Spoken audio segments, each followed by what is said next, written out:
Pasal 1865 KUH Perdata, Pasal 163 RIBHIR, dan Pasal 283 RDSR, BG menyatakan sebagai berikut. Setiap orang yang mengaku mempunyai suatu hak, atau menunjuk suatu peristiwa untuk meneguhkan haknya itu atau untuk membantah suatu hak orang lain, wajib membuktikan adanya hak itu atau kejadian yang dikemukakan itu. Dari bunyi pasal tersebut dapat diketahui bahwa, 1. Yang harus dibuktikan adalah peristiwanya, kejadiannya atau fakta-faktanya. Hakim dalam proses perdata terutama harus menemukan dan menentukan peristiwanya atau hubungan hukumnya dan kemudian memperlakukan atau menerapkan hukumnya terhadap peristiwa yang ditetapkannya itu. Peristiwa-peristiwa yang dikemukakan oleh penggugat dan tergugat belum tentu semuanya penting bagi hakim sebagai dasar pertimbangan dari putusannya. Peristiwa-peristiwa itu masih harus disaring oleh hakim. Harus dipisahkan mana yang penting, relevan, material, bagi hukum dan mana yang tidak, irrelevan, imaterial. Peristiwa yang relevan itulah yang harus ditetapkan dan oleh karena itu, harus dibuktikan. Misalnya yang harus dibuktikan ialah adanya perjanjian utang piutang antara penggugat dan tergugat. Tidaklah relevan bagi hukum apakah penggugat pada waktu mengadakan perjanjian tersebut memakai baju batik dan tergugat sedang merokok. Yang relevan bagi hakim ialah apakah benar-benar pada waktu dan tempat tertentu telah terpenuhi syarat-syarat sahnya perjanjian. Sehingga terjadilah perjanjian utang piutang antara kedua belah pihak. Dari terbuktinya kejadian-kejadian dan peristiwa-peristiwa tadi disimpulkan adanya hak milik, adanya piutang, hak waris dan sebagainya. Jadi di muka hakim itu kita harus membuktikan fakta-fakta atau peristiwa-peristiwa untuk membenarkan adanya suatu hak. 2. Adanya suatu hak juga dapat dibuktikan. Tidak hanya sesuatu yang dapat dilihat saja yang dapat dibuktikan. Dalam hukum itu banyak hal-hal yang tidak dapat dilihat, tetapi sudah begitu hidup dan nyata dalam pikiran, seperti hak milik, piutang, perikatan, dan sebagainya, sehingga kita harus memperkenankan pembuktian barang-barang ini secara langsung. Di muka sidang pengadilan itu tidak saja peristiwa-peristiwa atau kejadian-kejadian yang dapat dibuktikan, seperti penganiayaan, penyerahan barang. Tetapi kita juga dapat secara langsung membuktikan hak milik, suatu piutang, hak waris, dan lain-lain hak.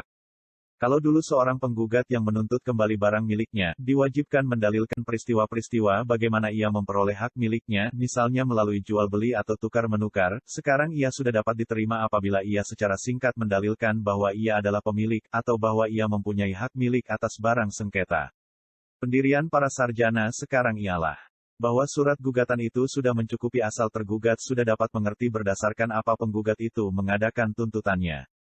Siapa yang mengaku mempunyai hak harus membuktikannya. Telah merupakan pendapat umum serta jurisprudensi tetap bahwa hak dapat pula dibuktikan. Tujuan dari pembuktian itu untuk menetapkan hubungan hukum antara kedua belah pihak, suatu hubungan yang sering tidak dapat dilihat atau diamati oleh panca indera. Dengan demikian yang dapat dibuktikan tidak hanya yang dapat diamati dengan panca indera saja. Para pihak yang bersengketa diwajibkan membuktikan tentang duduk perkaranya. Tentang bagaimana hukumnya, bukanlah kewajiban mereka untuk membuktikannya karena adalah kewajiban hakim untuk mengetahui hukumnya dan menerapkannya sesudah ia mengetahui tentang duduk perkaranya. Tentang hukumnya, secara ex officio dianggap harus diketahui dan diterapkan oleh hakim, disebut dengan asas ius curia novit. Ius curia novit adalah prinsip yang memandang bahwa hakim tahu akan hukumnya, atau the court knows the law. Karena itu, kewajiban seorang hakimlah yang menentukan hukum apa yang harus diberlakukan terhadap kasus tertentu dan bagaimana penerapannya. Asas ini telah lama dikenal dalam sistem civil law sehingga para pihak bersengketa tidak perlu mendalilkan atau membuktikan hukum yang berlaku untuk kasus mereka karena hakim dipandang tahu akan hukumnya.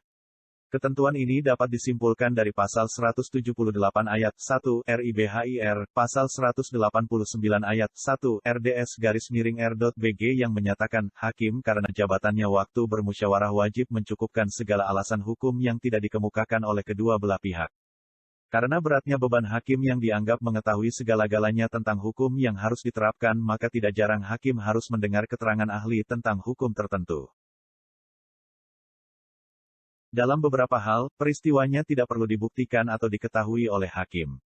Ini disebabkan, 1. Peristiwanya memang dianggap tidak perlu diketahui atau dianggap tidak mungkin diketahui oleh hakim, yang berarti bahwa kebenaran peristiwa tidak perlu dibuktikan kebenarannya. Dalam hal-hal di bawah ini, peristiwanya tidak perlu dibuktikan. A. Dalam hal dijatuhkan putusan Versteeg. Karena tergugat tidak datang, peristiwa yang menjadi sengketa yang dimuat dalam surat gugatan tanpa diadakan pembuktian dianggap benar dan kemudian tanpa mendengar.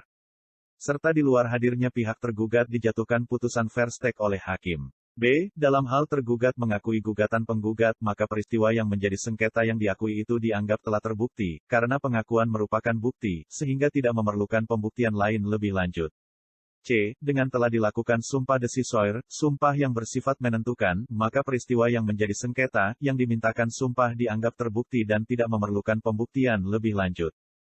D. Telah menjadi pendapat umum bahwa dalam hal bantahan kurang cukup atau dalam hal diajukan reverte, yaitu tergugat menyerahkan segala sesuatunya kepada hakim, pembuktian tidak diperlukan dan hakim tidak boleh membebani para pihak dengan pembuktian.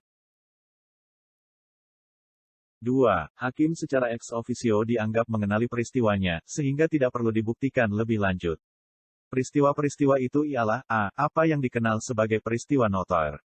Peristiwa notoir adalah kejadian atau keadaan yang dianggap harus diketahui oleh orang yang berpendidikan dan mengenal zamannya tanpa mengadakan penelitian lebih lanjut, atau peristiwa yang dapat diketahuinya dari sumber-sumber yang umum tanpa mengadakan penelitian yang berarti dan yang memberi kepastian yang cukup untuk digunakan sebagai alasan yang serius. Lazimnya, peristiwa notoir ini diartikan sebagai peristiwa yang diketahui umum. Oleh karena itu, hakim yang berpendidikan tinggi dan sudah tentu dianggap berpengetahuan luas pula, harus tahu juga akan peristiwa notoir ini. Sehingga, tidak perlu dibuktikan lebih lanjut. Misalnya bahwa negara Republik Indonesia diproklamasikan pada tanggal 17 Agustus tahun 1945 merupakan peristiwa notoir, peristiwa yang diketahui oleh umum, yang tidak perlu dibuktikan lebih lanjut. B. Peristiwa-peristiwa yang terjadi di persidangan di muka hakim yang memeriksa perkara. Kejadian-kejadian prosesuil ini dianggap diketahui oleh hakim, sehingga tidak perlu dibuktikan lebih lanjut, misalnya bahwa pihak tergugat tidak datang, bahwa pihak tergugat mengakui gugatan, bahwa pihak penggugat mengajukan barang bukti. 3. Pengetahuan tentang pengalaman. Yang dimaksudkan dengan pengetahuan tentang pengalaman ini adalah kesimpulan berdasarkan pengetahuan umum. Pengetahuan tentang pengalaman ini tidaklah termasuk hukum, karena tidak bersifat normatif. Tetapi merupakan pengalaman semata-mata. Sebaliknya, bukan pula merupakan peristiwa tertentu, melainkan merupakan kejadian yang ajeg. Jadi, merupakan ketentuan umum berdasarkan pengalaman manusia dan yang digunakan untuk menilai peristiwa yang diajukan atau yang telah dibuktikan. Pengetahuan tentang pengalaman ini misalnya, bahwa mobil yang lari dengan kecepatan 100 km per jam tidak mungkin dihentikan seketika, bahwa barang yang berat apabila dilemparkan ke atas akan jatuh ke bawah, bahwa apabila sebuah peluru ditembakkan tembus mengenai kepala manusia, ia akan mati.